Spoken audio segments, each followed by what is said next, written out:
మూడో రోజు రాష్ట్రంలోని చాలా ప్రాంతాల్లో వర్షాలు కురుస్తున్నాయి. వరద నీటి ప్రవాహంతో చాలా జిల్లాల్లో పంట చేలు నీట మునిగి రైతులు ఇబ్బందులు పడుతున్నారు. వర్షపు నీరంతా రోడ్లపైకి చేరటం వల్ల వాహనదారులకు ఇక్కట్లు తప్పడం లేదు.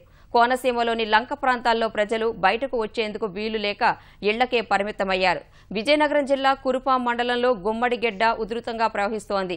పాలెం మాదలింగే కాజ్వేపై వరద నీరు పొంగటం వల్ల 15 గ్రామాల మధ్య రాకపోకలు స్తంభించాయి. ధవళేశ్వరం ఆనకట్ట నుంచి 1,50,000 క్యూసెక్కుల నీటిని సముద్రంలోకి విడుదల చేశారు. రాష్ట్రంలో వివిధ ప్రాంతాల్లో కురుస్తున్న వర్షాలకు జనాలు ఇక్కట్లు పడుతున్నారు. కృష్ణా జిల్లా గన్నవరం నియోజకవర్గంలో రైతులు నాట్లు వేసుకుంటున్నారు. బాపులపాడు, ఒంగటూరు, గన్నవరం, విజయవాడ గ్రామీణ మండలాల్లో భారీ వర్షాలు పడి పంట పొలాల్లో నీరు చేరింది. జిల్లాలోని లోతట్టు ప్రాంతాలు జలమయమయ్యాయి. విజయవాడ నగరంలో వర్షాల వల్ల వాహనదారులకు ఇబ్బందులు తప్పలేదు. యనమల కుదురు లాకుల వద్ద నీటి ప్రవాహం ఎక్కువగా ఉంది. మురుగు కాలువల్లోకి వరద నీరు చేరి దుర్వాసన వస్తుందని స్థానికులు ఆవేదన వ్యక్తం చేస్తున్నారు. శ్రీకాకుళం జిల్లా వంగర మండలంలో నదీ తీర ప్రాంతాల వద్ద జీవనం సాగిస్తున్న ప్రజలు భయాందోళన వ్యక్తం చేస్తున్నారు.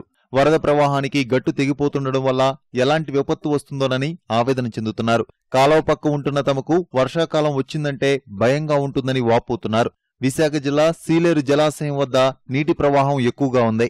రోడ్లపైకి నీరు భారీగా చేరి వాహనదారులకు ఇబ్బందులు తలెత్తాయి. లోతట్టు ప్రాంతాల ప్రజలను అధికారులు అప్రమత్తం చేశారు.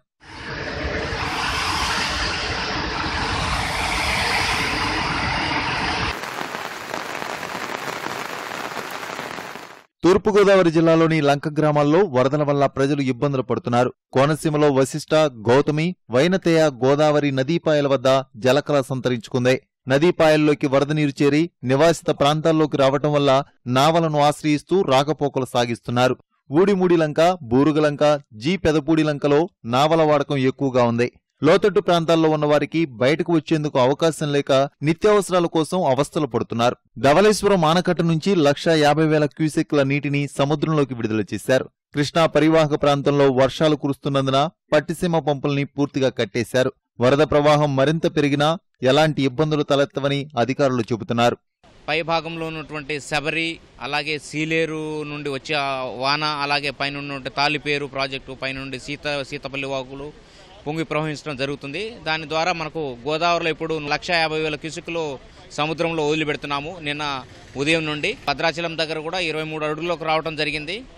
మనకు అక్కడ ప్రస్తుతానికైతే ప్రాబ్లం లేదు, కానీ ప్రతి చోట కూడా మేము అప్రమత్తంగా ఉన్నాము. గోదావరిలో ఎక్కడైతే వనరబుల్ రీచెస్లో ఉన్నాయో అక్కడ కూడా మేము శాండ్ బ్యాగ్స్ వేయటము, అలాగే ఇమ్మీడియట్గా ఈ అవుట్ఫాల్ స్లూయిస్లు అన్నిటిని కూడా మరమ్మతులు చేయడానికి రెడీగా ఉన్నాము. నాట్లు వేసుకునే సమయంలో వర్షాలు కురవడంపై కొన్ని ప్రాంతాలలోని అన్నదాతలు సంతోషం వ్యక్తం చేస్తున్నారు.